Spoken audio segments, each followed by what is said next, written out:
She's a very famous person. I'm sure she lives in a very secure neighborhood. So for him to try to test the boundaries to see if he can climb over the fence of either her house or her gated area of her security of wherever it is that she lives, not get caught and leave something on your doorstep, that was really the boundary pushing, because really it was kind of like, okay, you feel like you are in a secure location in your home. It's not that secure because I can jump over the fence and I'm going to mask that in flowers.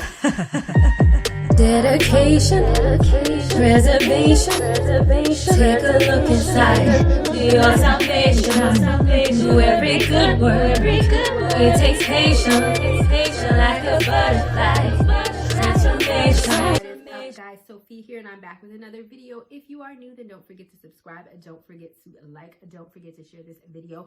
Don't forget to be a part of the notification squad by hitting the notification bell so you can get notified every time I upload a video. And don't forget to check the description box, because I always put a lot of stuff in there, including my book specifically for single women who need to heal, which you may be interested in, because what we're going to be talking about is FKA Twigs. So if you have not seen the interview or know what's going on, basically I'm going to explain it by leaving this clip. I wasn't going to explain it myself, but I'm just going to insert a clip so y'all can get the gist of it.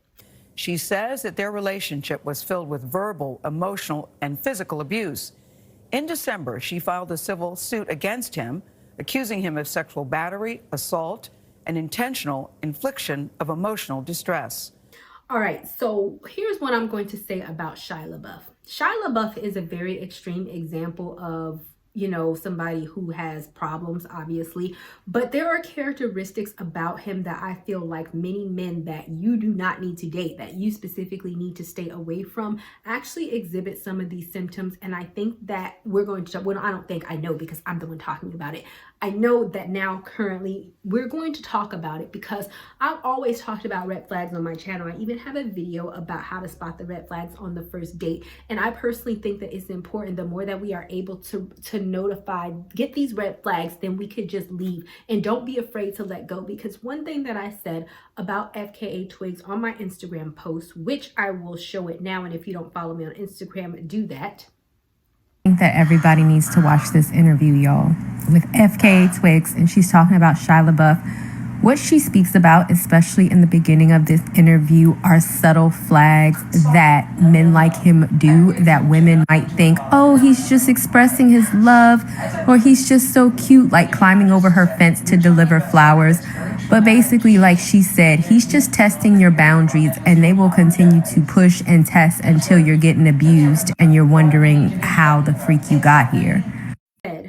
That, you know, it's like a frog. If you were to take a frog and put a frog in boiling water, then the frog is going to jump out. But if you take a frog and put the frog in water and gradually boil the water, they're going to stay in there and they're going to burn themselves to death. Why do I say that? I say that because that is how men like Shia Labeouf operate when it comes to women. They're not going to show all of their crazy in the beginning, because then you're going to jump and then you're going to run. What they do instead is that they slowly heat up the water until you're just not aware of what's going on anymore, and then you stay, and then you're wondering one day, how the freak did you get here? One of the first red flags to look out for is boundary breaking. In her particular instance, what she said was this. He would come, he would almost like, well, he actually would jump over the fence where I was staying and leave flowers outside my door and poems and books, and I thought it was very romantic, but that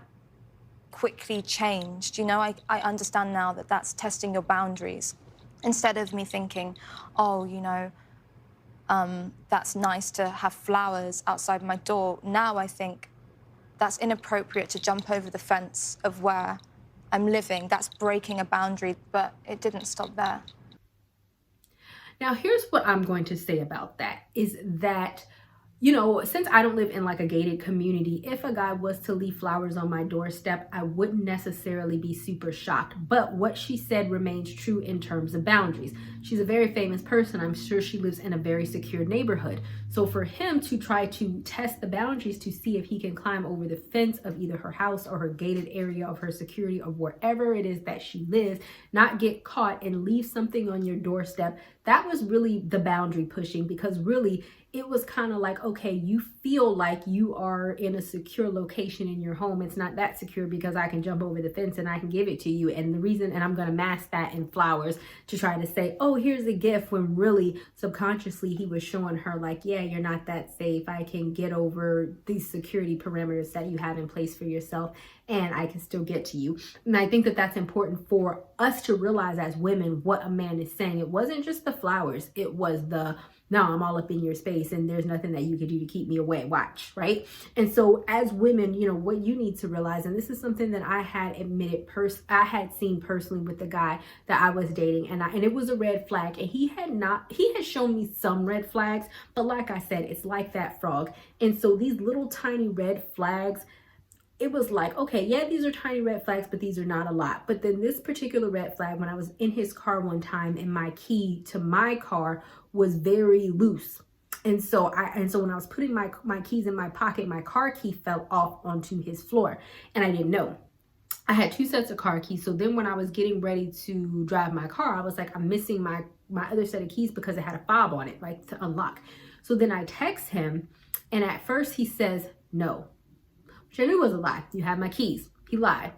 And then because I think he knew that I was getting ready to like I was creating distance, because like I said, I had some red flags and I really wasn't feeling him. But what he was doing was that he was keeping my keys to have an excuse to see me again and violate my boundaries, right?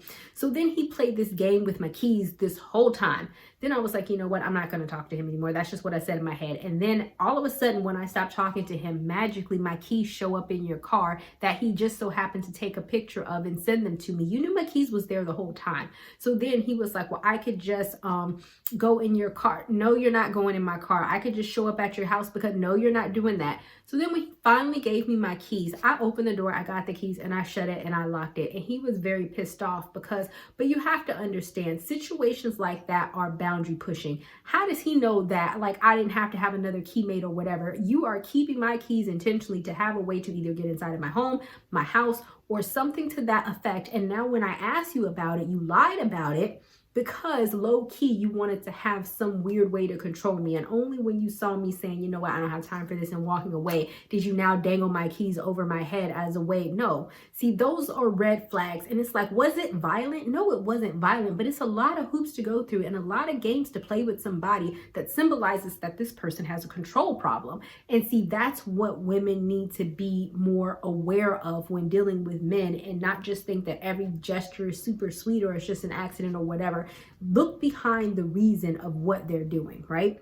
So another thing that she said that he did was the love bombing. I've heard you use the term love bombing. What do you mean by that? Putting me on a pedestal, telling me that I was amazing, over-the-top displays of affection, just to knock me off the pedestal, to tell me that I was worthless, to criticize me, to berate me, to, you know, pick me apart. So when it comes to the love bombing, the way that men tend to do this, especially in the beginning, is that they will talk to you and they will make you feel like you are the best thing since sliced bread. And in your mind, this will subconsciously trick you into believing that this man thinks I am the best thing since sliced bread.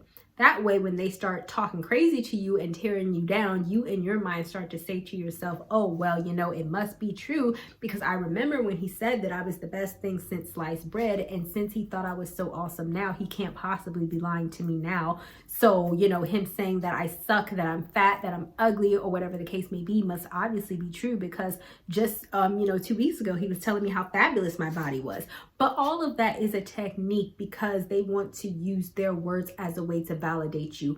So in the beginning, if a guy is willing to give you a lot of compliments, and I have had a guy like this too, but I feel like you can see it, you know, we need to not get so caught up in the fact that we ain't never heard a compliment before, or giving a guy that impression that when they do give us compliments, we're like, oh, this is wonderful, he's giving us 100 compliments. That's not normal. You need to either compliment yourself so that you can regulate the fact that you should be getting compliments, so that when somebody like him comes in, you don't feel like, oh, his compliments validate. Like, I literally dated a guy like this, and this was when I first went natural. And I dated a lot of guys like this, I'm not even gonna lie. I'm gonna date one when originally, this is when I first met Natural. When I first met him, oh, you're so amazing, blah blah blah. Then I wanted to go natural because I used to have like really long relaxed hair. And I wanted to go natural. My hair is natural. This is just straight, and y'all should know. And these are clip-ins. I'm gonna leave them in the description box as well. Sorry, this is not all. He did not want me to go natural. So then every time I talked about natural, oh, is it going to be naughty? Is it, I mean, just any derogatory thing about natural to dissuade me from going natural because he didn't, because, you know what I mean? But it was more of like, I'm going to tear you down as you're going natural to try to make you go back to perming your hair because that's what I like. At the end of the day, ladies have to know you do what you do with yourself because it makes you feel happy. The moment that you start changing yourself based on what they say, then they have you because you're always going to do that. And so that's what you have to be careful of, because in their mind, they're going to say, okay, well, I give her all these compliments. So the one thing that I don't like about her, she's going to listen to me because she feels like I'm telling the truth because I've always said something positive to her. So that's the way of them getting control. And so if he says, oh, I don't want you to wear that because you look fat, you're going to believe it.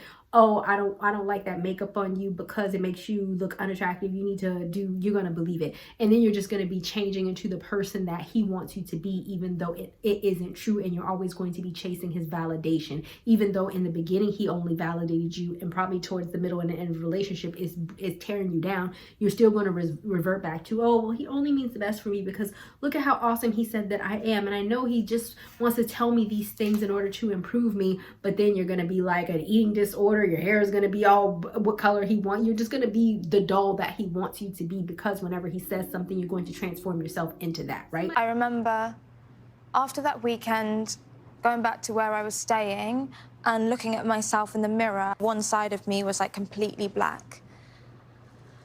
And I was so shocked, you know, like I was... Look at you for just a second. You're talking about something that's very traumatic to you, and yet you feel that you're the one that has to apologize. You know, I'm a dancer, and I really love my body, and I take such good care of it. And I was looking at my body, and I just thought, where did it all go wrong? He gives you a compliment, say thank you. Don't be like super suspicious or whatever, right? Say thank you, but also don't give it so much merit that now when that person says, like, you're like, either you dress for them to give you a compliment or you dress differently because now they have criticized you and you feel you must change yourself to like appease to whatever they criticize you on. You know what I'm saying? Okay, that was like a really long explanation. Let's move on. So another thing is that they try to turn it back on you. I actually have a video on how to spot the signs of manipulator. And this is actually one of the things, either a video or a blog, I can't remember, but I'll post it down below, is that in her case, I'm going to show you FKA Twigs. Eventually it did become physical. There were certain instances where he would push me and then he would say, you fell. And I would get really confused, and I would think maybe I did. When did you know this is really serious and maybe I need to rethink this relationship? So in her case, this was a very extreme example. I'm not laughing, but that's crazy. And I kind of feel like even Gail at that point was like, yo, this is kind of crazy. Homeboy is crazy to trip you and try to make you think that you were the one that fell. Like, that's kind of crazy. But I feel like that's an extreme, you know. For most people, what this is going to make it be like is that, oh, you are the reason why I cheated because you didn't want to have sex with me that one time that I said, and so therefore I had to feel like I had to get it from somewhere else. And if you don't want me cheating on you no more, then you should give me sex whenever I want. And if you don't, then I'm going to cheat on you and therefore it's your fault. That is stuff like that where they try to turn their wrongdoing on you, because the fact of the matter is that he's a grown behind man. He should be able to keep his weenie in his pants. His weenie. I said weenie.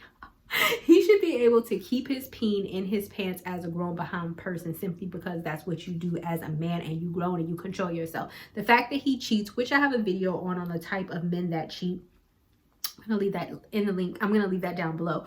But if he decides to cheat, then that's his fault. That's solely on him. It's not your fault. It's not because of something that it's not. They're just saying that to get you, once again, to try harder, to jump through hoops and spin, gold from your vagina in order to please them so that you won't go anywhere. But that's not what you want, because once again, it's rooted based off of control. And once you are in a cycle of trying to prove yourself to that person, then you're never going to win, because now you're playing their game and you're always trying to push and push and push and push and push to make them happy. In that relationship, when I think he felt like he was losing control of me, and I was trying to get out. And didn't he have a request of you? You had to kiss him a certain amount of times? Yeah, I had to give him a certain amount of sort of physical affection a day. So at first it was touches. So I'd have to like touch him and be like, "Are you okay? Like, I love you." Show concern. Yeah, are you okay? Express love. Little things like that. And then I began to get really on top of that, and then he would say that I didn't kiss him enough. And you never knew what that bar was? No, I think it was around 20 touches and kisses a day. And so I'd start to panic, and you lose count, and the days blur into each other, and I'm thinking, it's 8 o'clock, and I've got like 3 hours to do this. And that's just your life now. Like, it's like, dang, I'm not getting nothing from this relationship. Our whole relationship is how I can please this person. And I feel like that's probably what a large part of her relationship was as well. And this is what she specifically said about the gaslighting.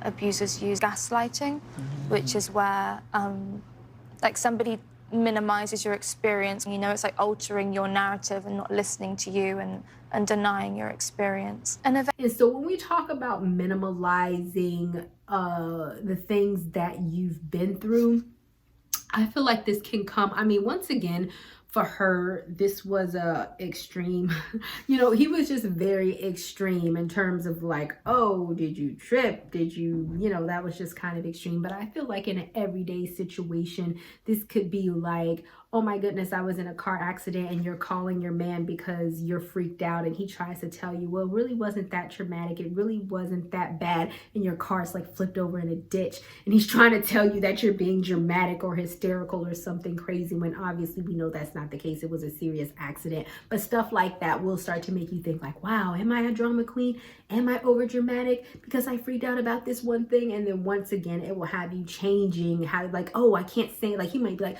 you're always getting so dramatic. Remember how you did with that car accident, and now you're getting dramatic with me. Then you're like, okay, well, maybe I shouldn't say anything about him talking to that girl, because maybe this is just me overreacting and being dramatic like that car accident. But really, he just kind of laid an egg in your head. And he's getting you to feed into the game that he's playing and not reality, if that makes sense. So moving on. So when we talk about why she didn't leave, I actually do want to get into that, because I think that it's very significant what she said in terms of her feeling like a hostage. And nobody who's been in this position likes this question. And I often wonder, is it even an appropriate question to ask? And the question is, why didn't you leave? Yeah. And I think we just have to stop asking that question. I know that you're asking it like out of love, but like, I'm just gonna make a stance and say that I'm not gonna answer that question anymore, because the question should really be to the abuser, why are you holding someone hostage? And I think that's a lot of the things that we forget whenever we talk, and even the R. Kelly series, if you guys have ever seen that, whenever we talk about why those victims stayed, there is such thing as Stockholm Syndrome. This has been studied extensively, that a lot of people who are victims tend to sympathize with their victimizer. And basically, it could be because she feels like, oh, he has problems and I need to fix him.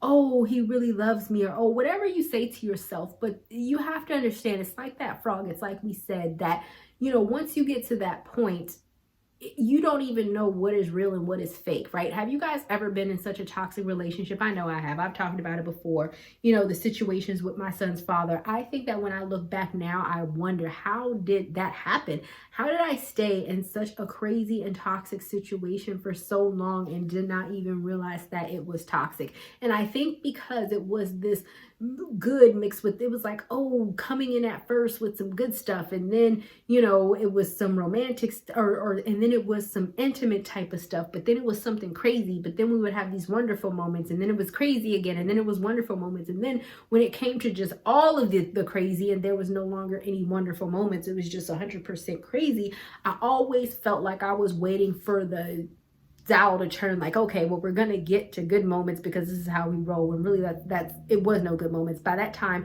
it was like good moment, crazy, good moment, and then it just got longer and longer till there was no good moments. But subconsciously we hang on to thinking that, okay, well, this will turn around because it has before, when in all actuality you're living in hell. It hasn't been good for a very long time now, but now you have forgotten, because he has created this very jealous, insecure, crazy environment for your brain to dwell in, and you're always questioning on if you're being dramatic, if you're crazy, if he's really normal and you're the crazy one, because I'm sure he told her that.